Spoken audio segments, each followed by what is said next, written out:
В 90-х система потребительской кооперации республики практически перестала действовать. С 2002 года началось восстановление утерянных объемов. Сейчас в системе Буркопсоюза около 30 потребительских обществ. Совокупный объем их деятельности в 2010 году составил почти 3 миллиарда рублей. До 80% производимой продукции в республике Бурятия производится частными хозяйствами, личными хозяйствами на личном подворье.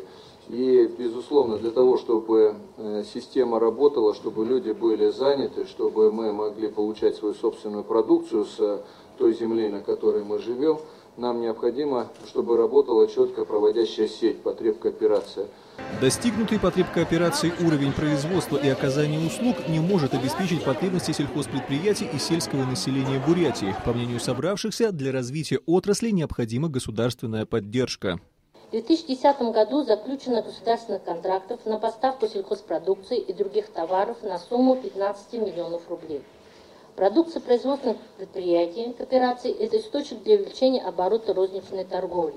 Перспектива за крупными вертикально интегрированными холдингами, считает президент Бурятии Вячеслав Наговицын. Но для того, чтобы обеспечить сельское население услугами и товарами сейчас, необходимо предпринимать меры. И власть готова поддержать сельчан. Александр Масляков, Бояр Жигметов, Леонид Сосновский. Вести Бурятия.